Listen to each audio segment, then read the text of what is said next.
Would you rather? This week I've got a would you rather that I picked up online actually. Somebody that I know and follow on Instagram, Kamani, if you're listening. I don't think you are, but if you are, this came from Kamani.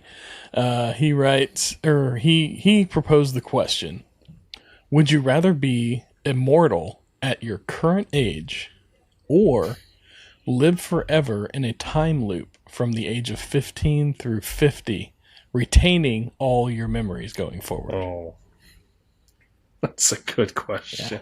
So that's the question. Yeah. And it has a lot of like implications, but sure. We're going to leave it right there. Would you rather be immortal forever or live in a loop from the age of 15 to 50, retaining your memories in perpetuity? And we'll be back with that after the credits roll.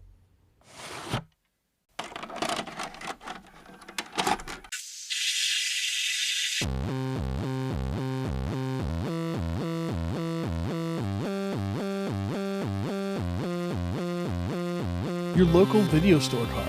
A comic book in your back pocket. Games with no tutorials. Music you had to discover. And drinking water straight from the hose. These are the things us millennials remember fondly. We are the Jennings brothers. Join us after the streetlights come on as we race our bikes from the top of the hill right down memory lane. Exchange those quarters, because this podcast takes tokens.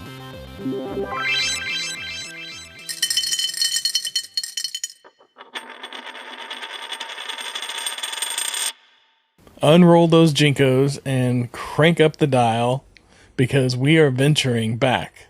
That's right, back to 1999 for a perfectly spooky episode dedicated to The Mummy. Just keep your feline companions close, because things might get a little bit hairy in the land of the pharaohs. That's right, this week we're talking about The Mummy, 1999's The Mummy, released May 7th, 1999 on a budget of $80 million, grossing 157 domestically and 417 million worldwide. I believe this meets our qualifications as a summer blockbuster. Yeah. And really, like, this is one of those first early movies that I remember setting the trend of giving me a big movie to go to for my birthday or within a week of my birthday. Yeah. There's always a big movie that comes out the first week of May, and I love that. Mm-hmm. So I don't get that in February. I watched it this week. Did you get to watch it this week? I did. Nothing in February. You get rom-coms, I'm sure. Yeah, that's what I get. Yeah, I watched it this week. Watched it with my wife, which was interesting. So, God love her. I love her to death.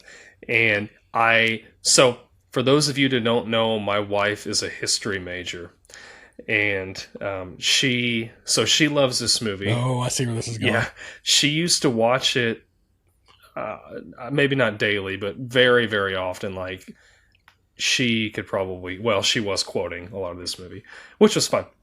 But when we started watching it, she would be like, "Hey, pause it for a second." So I'd pause it, which is fine.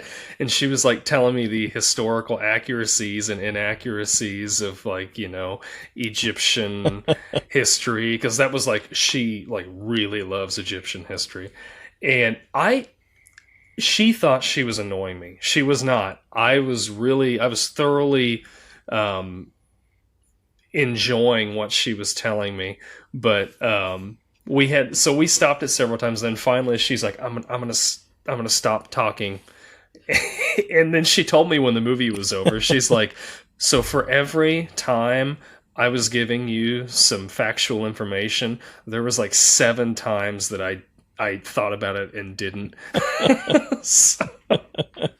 But it was a treat. It was a treat watching it with her like that. It was kind of fun. But this is like the perfect popcorn flick. We were talking about other movies being, kind of popcorn flicks. For me, this is it. Like, it's entertaining from start to finish. It never really lets up. It's just always constantly something going on. And I love this movie so much. It's been a while since I've watched it, but I love it. And And I feel like this popcorn flick thing that we're kind of hitting on, that we've seen in a lot of these movies, I think that's like that is almost a requirement of being a summer blockbuster movie. It's got to be a popcorn flick. You're not going to have your, Citizen Kane or Schindler's List is a big summertime blockbuster like that, because it needs to be a popcorn flick, a popcorn flick that appeals to the masses, something that you can just go in and watch, enjoy, and have a good time. Doesn't dig too deep on things because it doesn't need to. It's just what it is. It's a great, fun movie. And that's what this is. This is a really fun movie. In fact, this movie was so fun, Brendan Fraser has returned for 2 sequels on this movie. I know. There was The Mummy Returns, and then there was The Mummy 3. And there's a 4th one now. Yes. A 4th one. In the works. I'm excited. Yeah. Now, here's the thing. Would you believe I have never seen any of the sequels?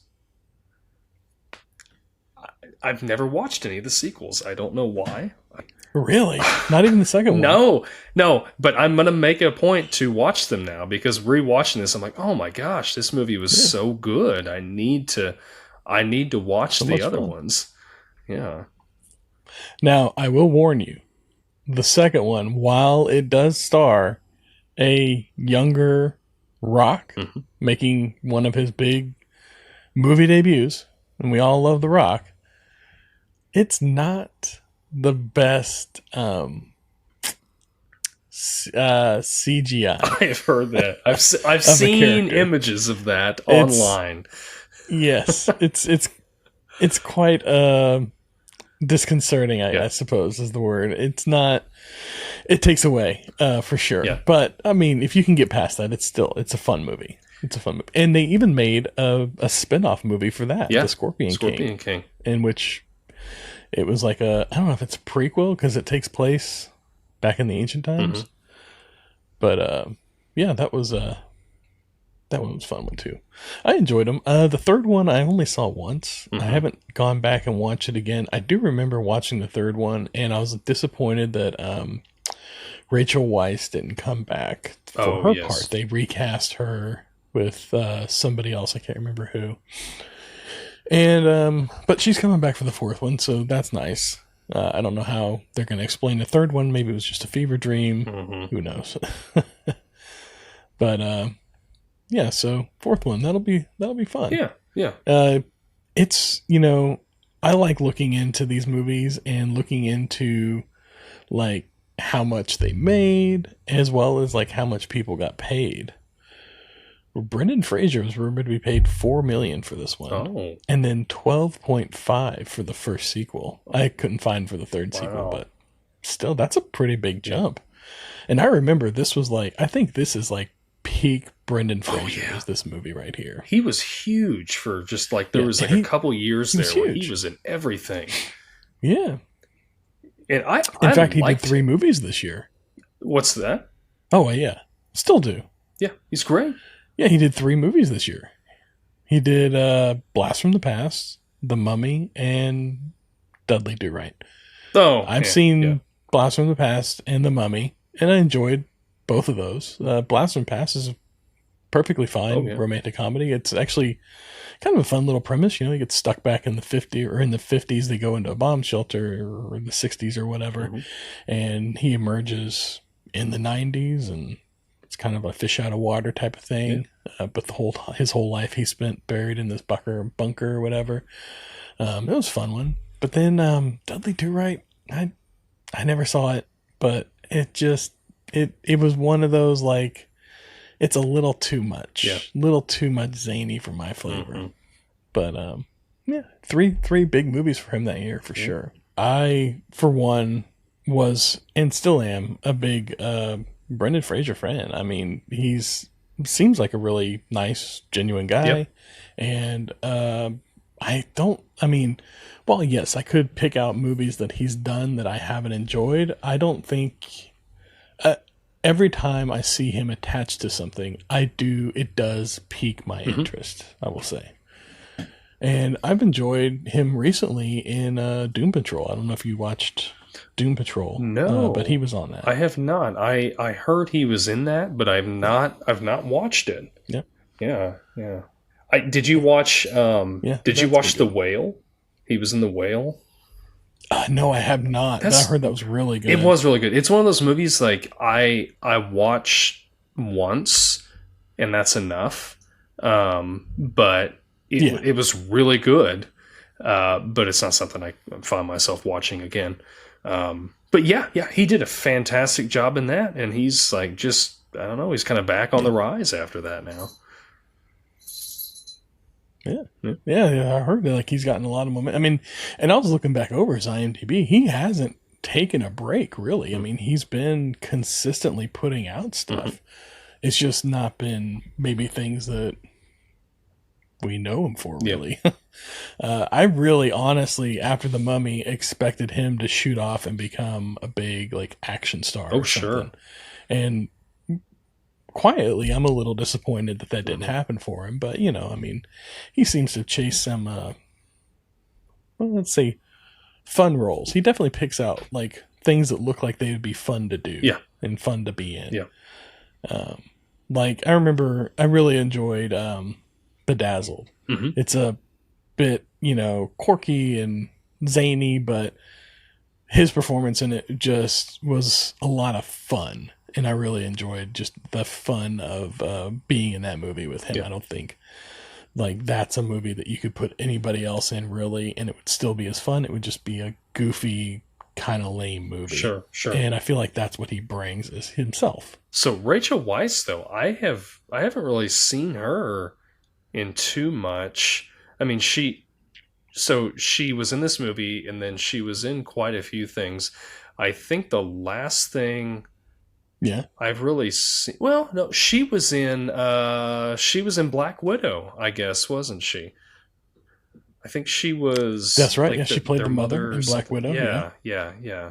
Melina. Yeah. So I had. And because before that, I'm with you. Like I'd seen her in like little bit parts here and there. And most notably, I think the last big thing before Black Widow I'd seen her in was Constantine. Oh, that's sure. Yeah. 15 plus years ago. Yeah. Yeah. But I mean, you look over her IMDb, and again, she's been pretty consistently working. Just not things that I would watch or think to watch, really.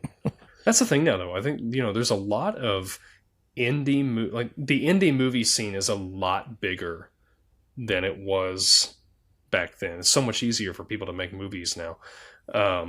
You know, on just not a big budget because, you know, just technology. And I feel I mean, really, I'm looking at her IMDb. I don't mean to cut you off, but I'm looking at her IMDb, and she has been in things that I've watched, and I just haven't. I don't remember her from them, I should say. Like, she was in, you know, Fred Claus. She was in Definitely Maybe, a rom-com. I like a good rom-com. The Simpsons, you know, you're not going to you may not recognize her voice from that. Right. The Bourne Legacy, Oz the Great and Powerful. Wow.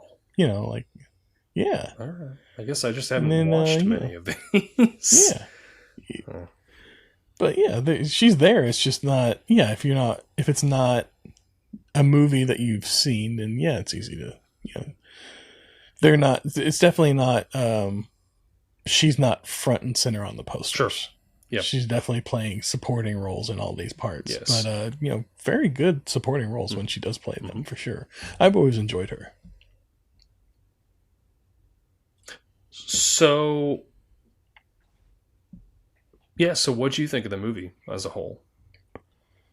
Oh, enjoyed it thoroughly, for sure. Like I said, I think this is one of my favorite movies. And for a while, it's probably, I, like your wife, watched it pretty regularly, I'd say weekly.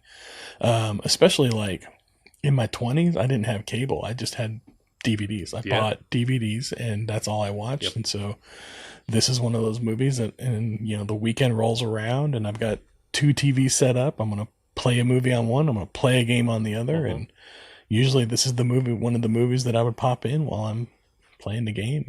So this was one that I thoroughly enjoyed and I've watched pretty regularly. I remember I bought this movie whenever it came out. Like, I went to the theaters and I saw it. I saw it a couple times in the theaters, I want to say. And then when it came out to own, I bought the VHS because I didn't have a DVD player at the time. This is, 1999. Maybe it was like, it was 99 because it was the fall of 99. And then I bought the DVD of it whenever I got a DVD player. This was one of the first DVDs I bought. I own this on UMD for my PSP. Wow. Wow. There's a relic. That'll tell you how much I enjoyed it. Yeah. Yes. I owned the UMD for this movie. That's how much I enjoyed it. Yeah. This and I think I had the second one as well. Yeah. But yeah, this it's one of those movies that I've had in some form or the other. I own a digital copy of it in my digital library. Like, I thoroughly enjoyed this movie, and I really enjoyed getting to go back and watch it again. I was a little disappointed because my son did not want to watch it with me. He had no interest in it, and I really thought this would be right up his alley, but no, Bruce did not want to sit in on this one with me. He's got summertime going on right now. He's got him and his friends get together daily. I mean, virtually, but daily they get together. And they do things like he plays the Oculus and games online and just has he's constantly on the phone with somebody talking to them. So what a time to be alive. Oh, yeah. Yeah. Yeah. We used to have to just, ride your bike over to someone's house and just hope they were home. That's right. Well, like I saw a meme earlier today, and it showed like a picture of like a bunch of like 4 bikes piled up, and then like a skateboard thrown on top of it in front of a house, and it was like, this is how you knew where your friends were in the day, and that's exactly what it is. You just ride around town until you see your friend's bike, and you go to that house. Yeah, I mean, I remember like riding over to a friend's house. They weren't home, so I would just ride up and down the street until they showed up. But yeah, now it's just like, I'll just give them a call, or I'm just going to hop online and play a game with them. Like even back then, we didn't have that. It was like, there's 3 of us in the house and only 2 of us can play because there's only 2 controller ports on this thing. Until the 64 came out, and it was like, oh my gosh, 4 controller ports. Unless you were the cool kid with the PlayStation that had the little boomerang. Oh, thing. Yeah. And you had like one of the 3 games that played 4-player, and I think they were all sports games. Yeah. So I hope you like basketball, football, or I don't know what the other one was.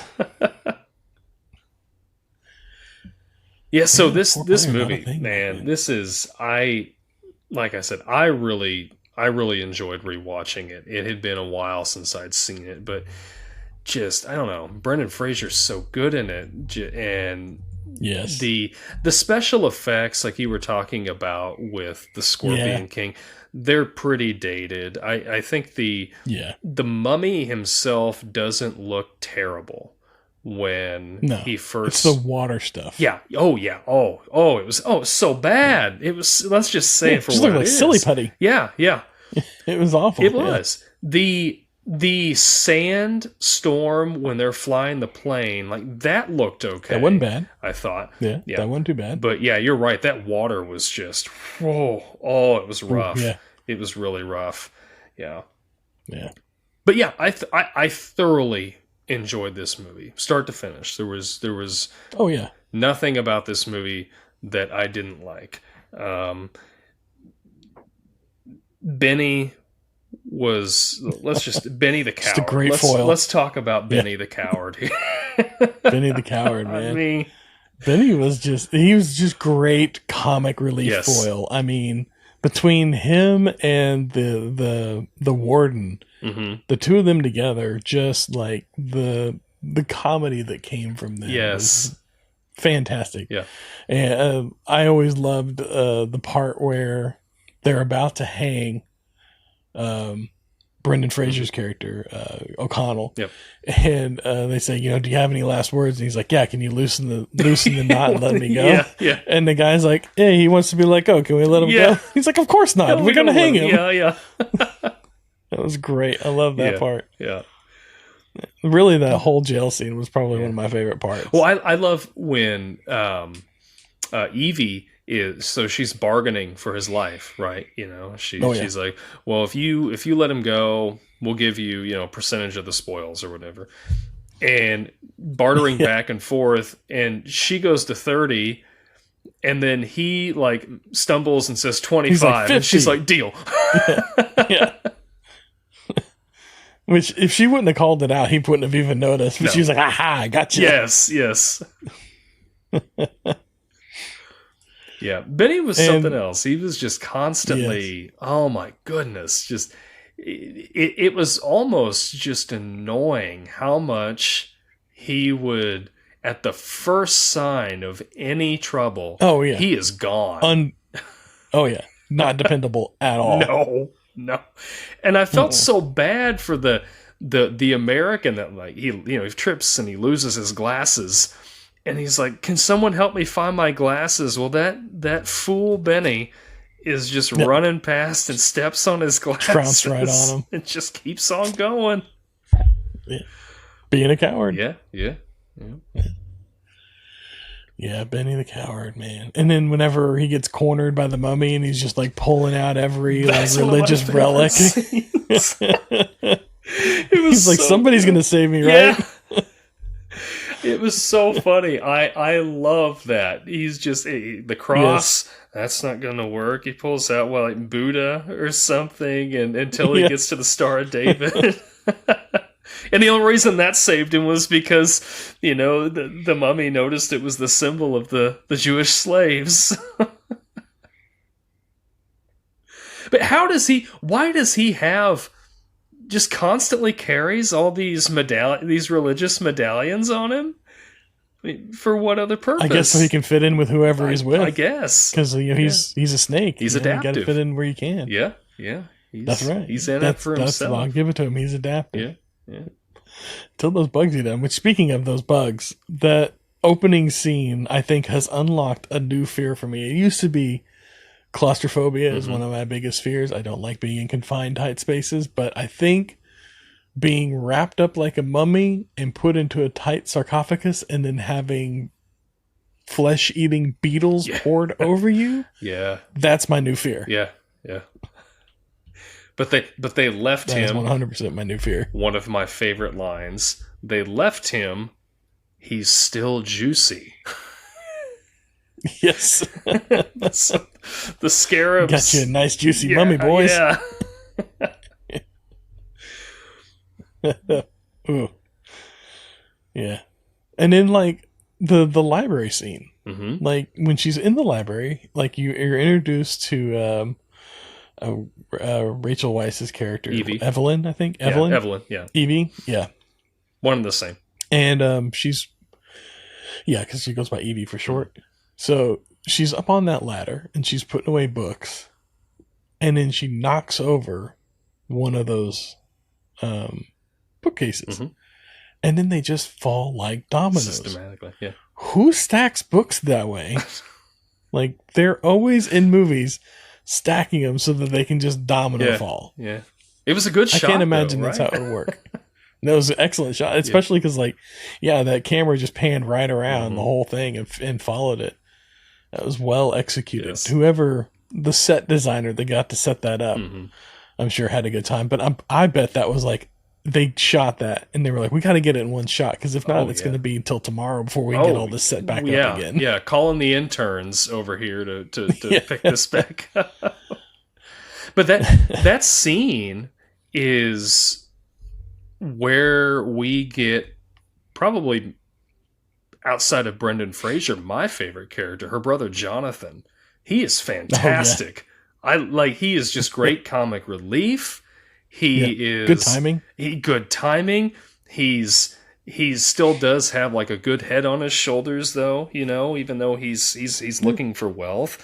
I love every scene that Jonathan was in. I loved seeing him. He's like Benny, but with like a bit of a moral code. Yes. And a slight alcohol dependency. Yeah. That scene where they're in the gunfight and he's drinking. He like takes a drink and then he's shooting. I was rolling during that. It was just so funny. Which, speaking of, where are these magi? How are they one, how are they finding them? Like, I know when they're in the city of the dead, okay, they know where that's at. But like, how do they know exactly where the riverboat's going to be, and you know where they're at in Cairo, and just all these different places? And then my other question is, what do these guys do for jobs? Are they just like? I think they're like the Secret Service of Egypt. Well, are they? So like they know everybody and everything, and I'm sure they have like Black Ops funding or whatever. Yeah. Or they know where the city is. Maybe they're going in there and they're just pulling out a couple pieces of gold every so often to fund everything. Yeah, yeah. Which if they had gone through that front door that they went in at the last time they went in with all that big gold room, this would be a completely different movie. Oh yeah, yeah. They would have found all that gold and just been pulling stuff out. That's it. Yeah, the movie done. Movie's over. I mean, they might have killed each other for it, but you know, that's pretty much like that's the only room they needed. Which they came back to it the last time, and they just went straight into that room. Like, how did they? What brought them there versus anywhere else? Or maybe it's because the mummy went in first, so he knew exactly where the mummy. That's not his name. What was his name? Imhotep, wasn't it? Imhotep. That's right. Yeah. Imhotep. Yeah. Yes. Which my wife told me was a real person. Yeah. But not, clearly not, you know, this guy. Not real enough. Yeah. Yeah. There was a lot. I think there was a good enough amount of historical, I don't want to say accuracy, but historical information peppered throughout that made it feel grounded in somewhat reality. Yeah. You know, other than the whole mummy and living thousands of years and all that, but we never know. We haven't opened a sarcophagus like that yet, have we? That's true. That's true. But how? So, go right ahead. Well, I was just going to ask, do you have any, like, I think we've talked about them, but a favorite line from the movie? I don't know about a favorite line. So I liked the "he's still juicy" line quite a bit that we talked about. Yeah. I love when they first really see the mummy. So Evie is kind of, you know, I can't remember how she got, but she got kind of pulled off by herself. And then O'Connell like catches up with her, and she's looking at the mummy and she's horrified, and he's like, "Come on, what are you doing?" And then he looks over and he sees it. And the mummy roars, and his reaction, he just shoots it with a shotgun, just instantly fires at it. And I'm like, this is why I like this character. He's very much he's a man's man, you know. He's just, I'm gonna shoot first and ask questions later. You know, I don't know. Yeah, it's so much in his, not so much the things that he said, but the way that he did things, the delivery, the timing, just react. Like whenever the mummy like yelled at him at one point, he just yelled back at it. Yeah, like, I can do this all day. Oh yeah, you know? That type of mentality. Yeah, and he's constantly. I think so. He's constantly in Evie's corner. You know, like when I think Benny's sitting down when they're all, you know, it's at night and they're in the city, but they're, you know, above ground, they're camping or whatever. And he sees her coming over there, and he's like, "You got her seat, get up." Yeah. And then Benny says something, and I don't know, I can't remember exactly what he says, but he's like, "Get up now." And he gets up, and when he gives her that archaeology kit, or that excavation that kit from the guys. Yeah, and the American guy sees it. "I think that's my kit," and she looks back. He pulls his gun on him, and the guy's like, "Or perhaps I'm mistaken." Which I liked those. Yeah. I liked all the three American guys. I felt bad for them. I didn't like, but they're cowboys. They're cowboys. I didn't like the guy that they were working with. That, you know, he gets his comeuppance fairly early on in the movie. But Yeah, I thought the cowboy guys, they're treasure hunters, but you know, I don't know. I shoot from the hip. yeah, I liked them quite a bit. Yeah. Which O'Connell refers to them as the Americans. Yep. Is he? But he himself was an American, right? Yeah. He's got to be. Has to be. Yeah. But I just thought it was funny that he refers to them as Americans. Yeah. Like if you were in another country and you saw a bunch of other Americans, you wouldn't refer to them in like that other tone. Yeah. Like, oh, those are just Americans. Yeah. You know, they'd be like, oh, those are, we are Americans. Yeah. Or, something along those lines. Or even like name them by like their state, like, oh, those Texans over there, or whatever. Yeah. So I thought that was kind of, I was trying to that one was kind of rattling around in my brain a little bit throughout the movie. I'm like, is he American or is he maybe like, I don't know, Australian or something perhaps, but he doesn't have an accent. Maybe he's Canadian. Maybe that's what hey, there you go. Canadian, maybe. Yeah. Which that would make sense, I guess, because in the opening scene, well, I guess it's not the opening scene, but the first scene that we see him, they're fighting under the flag, like the French Foreign Legion, right? Oh, I thought they were fighting under the British flag. Oh, maybe it was British. Yeah. Which at that time in the 1920s, I believe, any of our Canadian listeners may say I'm wrong, and I'm sorry if I am, but I believe at that point, Canada was still a territory of Great Britain. I think Egypt was a commonwealth or something like that. But if he was Canadian, had to get the historian in. Yeah. So, I don't know. Which, I mean, fun fact, Brendan Fraser is dual citizen, American and Canadian. There we go. That's maybe. it. Maybe he's Canadian. That means O'Connell is... Yeah. They could be, there's Irish Canadians, I'm sure. Yeah. I thought it was funny how whenever they're sleeping in the camp that night, you were talking about them being in the camp that night, he was sleeping with his gun, like holding that shotgun, and if you look, his finger is on the trigger, like he is just ready I at didn't a moment's notice notice all the time. I was like, that's just an accident waiting to happen. Oh yeah. I don't know about you, but like in my sleep, I'm not like dead still. Like I might move or twitch every now and then. I can't imagine accidentally setting that thing off in the middle of the night. Be a wake up call. Right.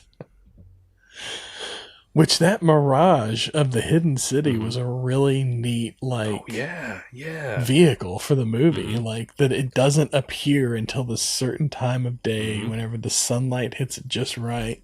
That was a really neat, plot device. I thought. I always enjoyed that as a thing in the movie. Yeah. I like the layers of lore they have in this movie are it's fun, it adds some mystique to the movie, and there's just enough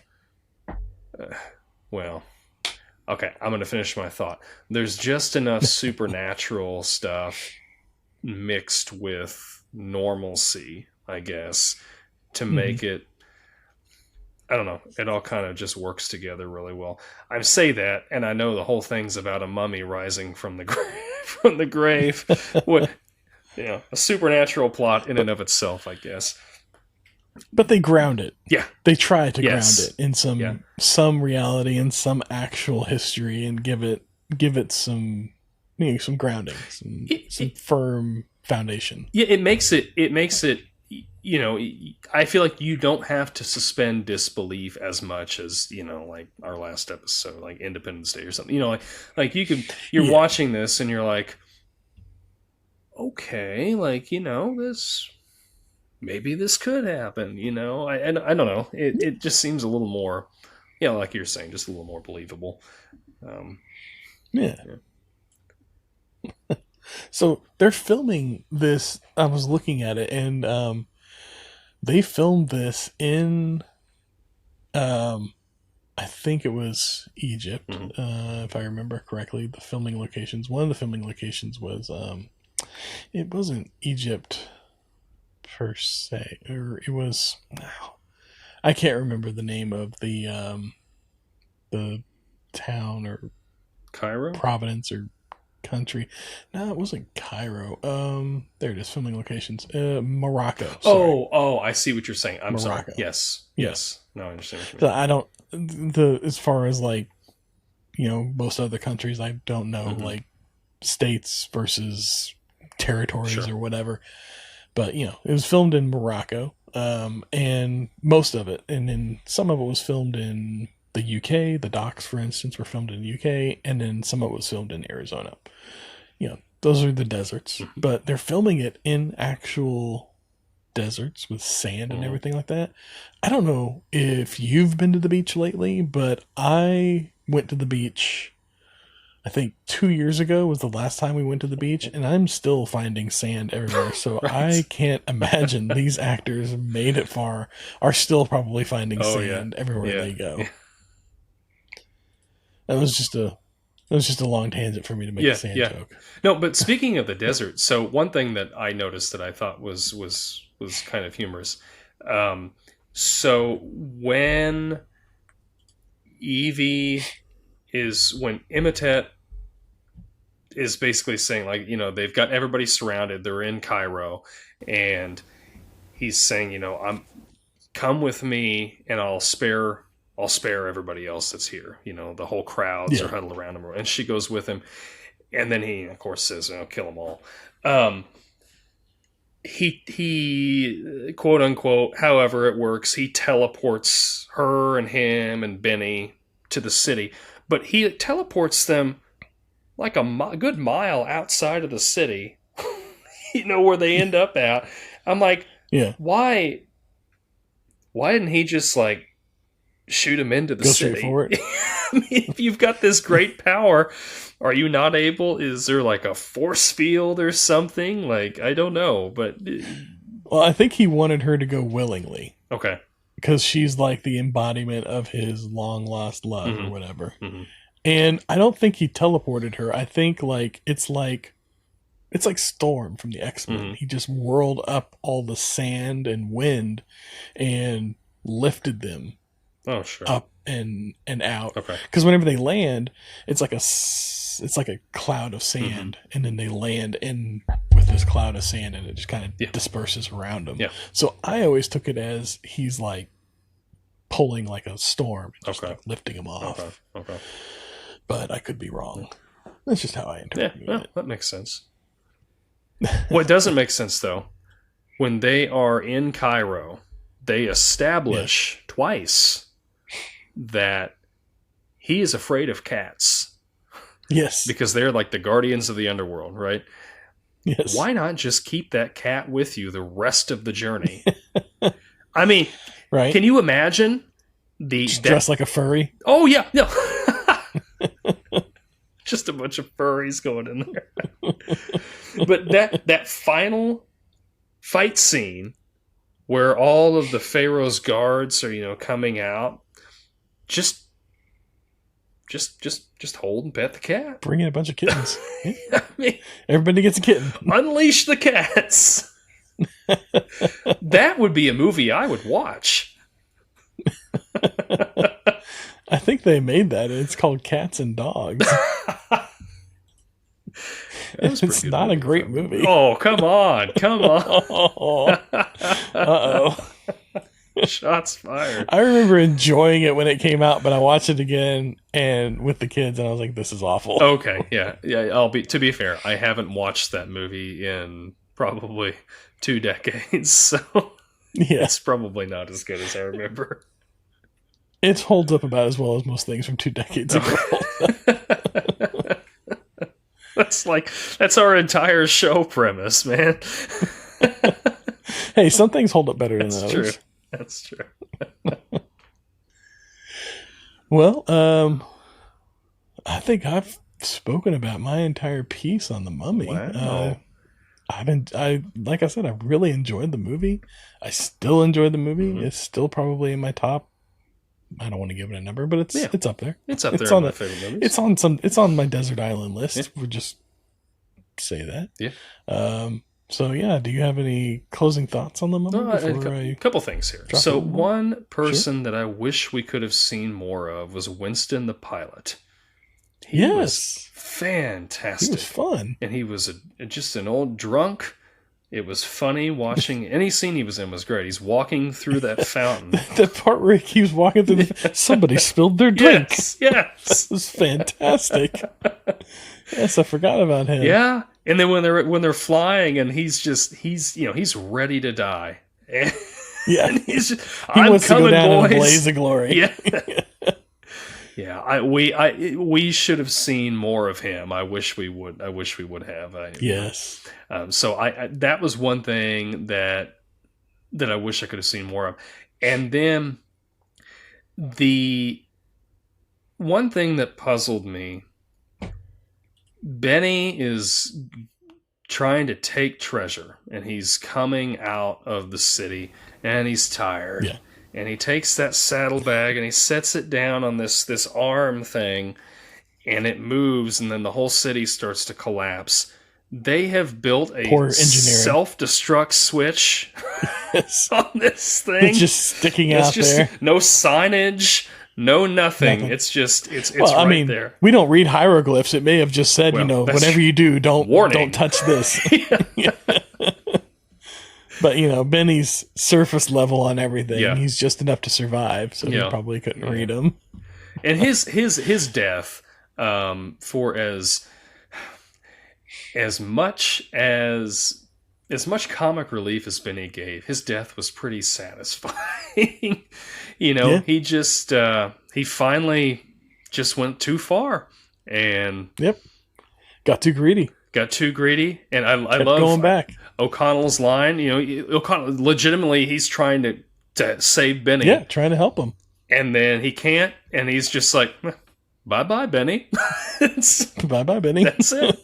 It's the greatest closing line to a character, for sure. Yes, yeah. Yeah, it was, oh my gosh, this movie was good. It was so much fun to rewatch this movie. And yes, yeah, I thoroughly enjoyed it. I know I saw this movie when it came out in theaters. I don't remember it, but I know I went and saw it. And I know this was one of the movies that I didn't ever actually own it. We have it now because Mindy had bought them before we got married. And so, we have them. But I remember my grandmother really liked this movie, and she had a VHS of it. So when I would come over to the house, I would watch this a lot, just because it was good, and then that was something she would sit down and watch with me, and we both really enjoyed it. And still holds up today. Great movie. The CGI doesn't hold up as well, and that's okay. It's good. It's all right. Yeah. That's okay. It's fine. It's with those older movies, you got to kind of like let the CGI be what it is and just roll with it. Yeah. And it's just there as a visual representation of what they wanted you to see. Mm-hmm. Now, I don't want them to go back and redo it. No. We don't need a Star Wars treatment on this. No. Because it is what it is, and it's fine. Mm-hmm. It's perfectly fine. Yeah. I am okay with that. I think there's one question that we haven't answered, though. Okay. Corey Feldman. Oh, man. Where do we use him in here? I mean, as much as I enjoyed the character, I think it might have been fun to see Corey Feldman as Benny. Oh. Really? Yeah. Playing a little playing a little bit of a, a little different, a little something different. Okay. I think that would have been a little fun. Okay. I could see him in Jonathan's place. Oh, yeah. Yeah. That's true. That's very true. Yeah. I don't know. I haven't heard him do an English accent, but, I suppose she could do a American accent, and we could just call it a tie. Well, what was Benny's accent? Everything? I guess. I don't know. Well, see, I would have had Benny played as an American. Oh, I see. Okay. Just like yeah. Just kind of like what do you call it? Like a vagabond of sorts from America. Yeah, just kind of like getting by. Yeah. doing whatever he needed to do. Yep. Yeah. Like, he could have came over with O'Connell and fought in the war, Mhm. and then just, because he's who he is, he just ended up, street hustling Yeah. in Cairo because he got stuck there. Yeah. I like it. That's how I see that go. Yeah. So either way, yeah, we'd love to. I could see it. I could see it working either way for our boy. For our boy there. Yeah. So yeah, the offer still stands, Corey. Anytime, we'd love to have you on. Talk about anything you want to talk about: movies, music, games, whatever. Corey Feldman, waiting on that call. Please. Love to have you. Now, before you sign us out, I thought it needs to be celebrated. When this episode airs, we should be over 500 plays on Spotify. Oh, yes. Whenever this episode airs. Yes. So that's something we're celebrating. Not to mention, we are currently over 5,000 plays on YouTube. Yes. Another thing to be celebrated. So if you're not already subscribed, if you're not already sharing, liking, please help us out. Click that subscribe button, share, like, do all that fun stuff. And, we'll keep bringing it to you. And if you don't, you know what? We're going to still bring it to you and just hope that we can change your mind down the road. Yeah. Let us know what you like. Let us know what you didn't like so much. Yeah. That will hit the comments. Greatly help us bring you more of what you like.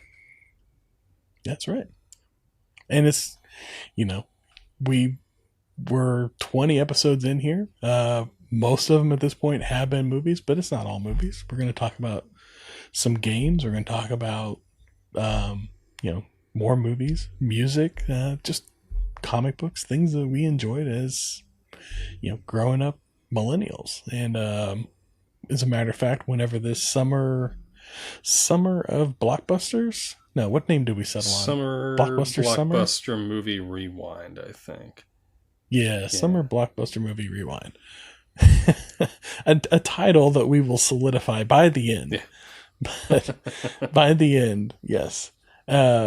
So once this Summer Blockbuster Rewind is over, I think it's going to be about football season, and we got some episodes around different football things to bring you. So that's a little something to look forward to. If you're maybe getting a little burnt out on the movies, we got you covered. Yeah. We're changing it up. Don't you worry. And, so let's take us home. All right. So we've reached the checkpoint, my friends. Remember, sharing is caring. Reviews help a lot. And, we'd love to hear what you think. So until next time, be kind and rewind. That's right. And we'll see you next time. And those waiting for an answer, just hang on 1 minute.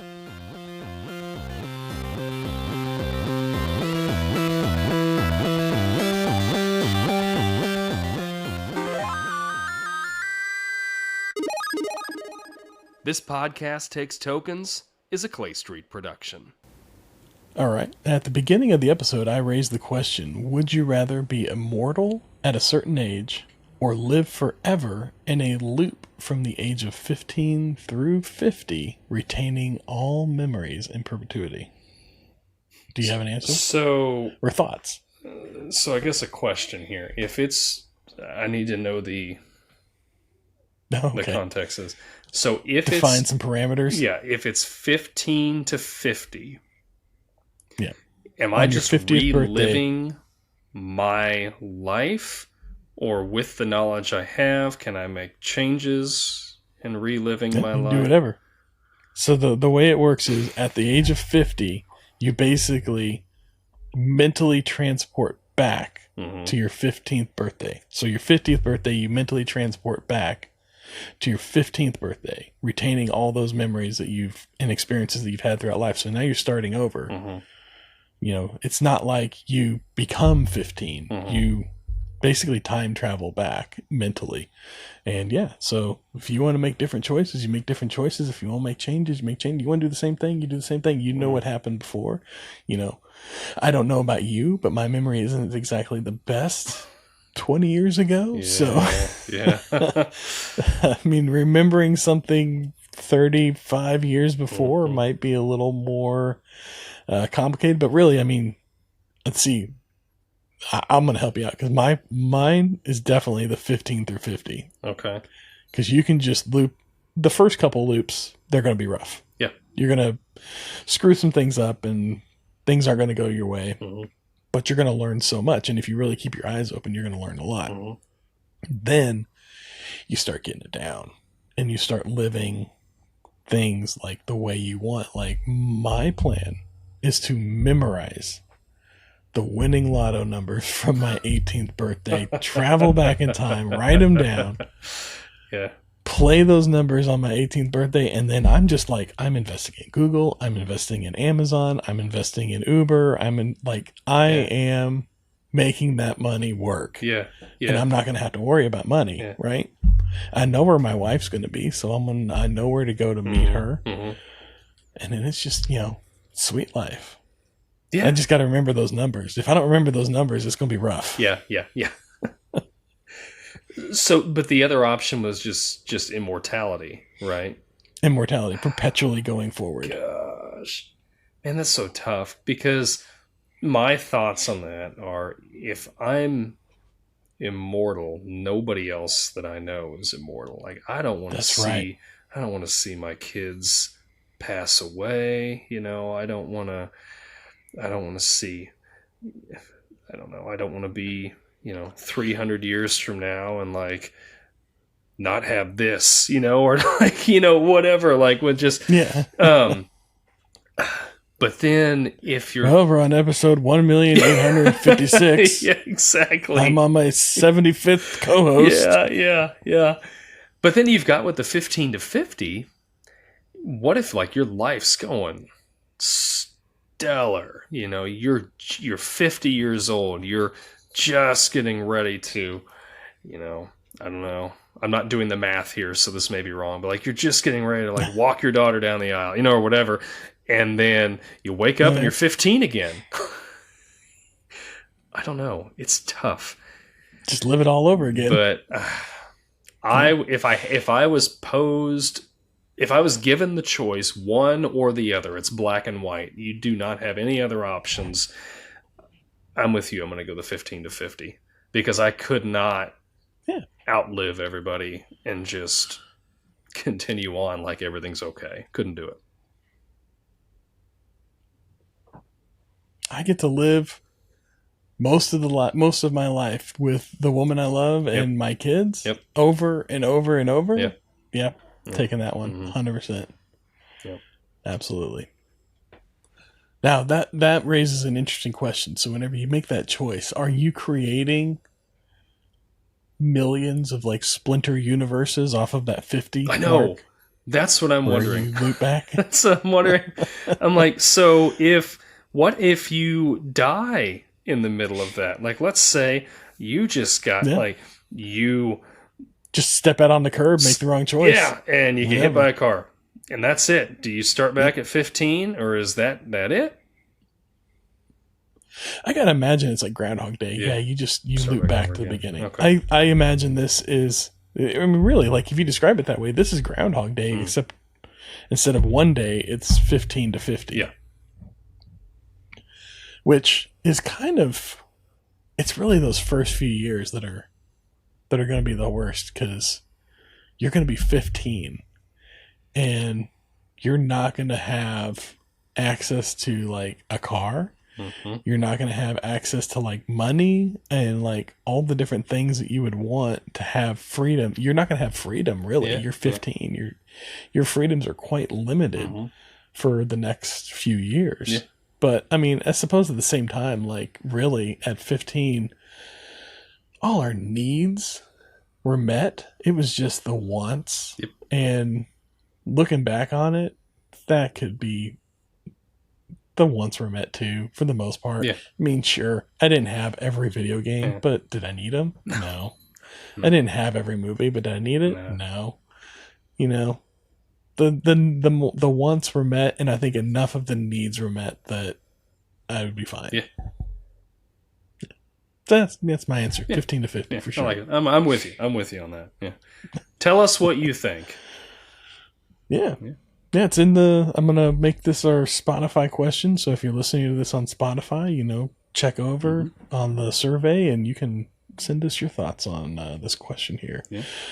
However long Spotify will let you answer for, and you know what? If it cuts you off, send us an email. Yes, please. You know, you can reach out on our email. This podcast takes tokens at gmail.com, and we'd love to hear from you. Or if you're watching watching on YouTube, leave it down in the comments. That's right. Yeah. That's right. Comment section. That's for, baby. Leave us a comment. I don't think we did not cover what's coming up next week. No, we didn't. Coming up next week? The Jim Carrey movie, people. The Mask. The Mask. Oh. Next week. Not to be confused with the 1985 movie Mask. I don't know if it was 85. It was a good movie. Yeah. But it was if you're looking for Jim Carrey's The Mask and you watch Mask, you're going to be getting a vastly different movie. Yes. Who was that? That was Cher, and who's the guy? Eric Stoltz. Yes, that's it. Yeah. Tragic. The other Back to the Future, Marty McFly. Tragic. Yeah, he was originally Marty McFly. Yep. Yeah. Yep. So that's what's coming up next week. Yeah, we're not watching that one. No. If you want a good tug at the heartstrings, give it a watch. I've seen it a couple times. It's a good movie, but it's sad. You'll be wanting to watch The Mask with Jim Carrey afterwards to cheer you up a little bit. Anyway, that's what we got coming up next week. Follow along with us. We love to have you doing that. Watch The Mask, and we'll see you on the flip side. See you next week.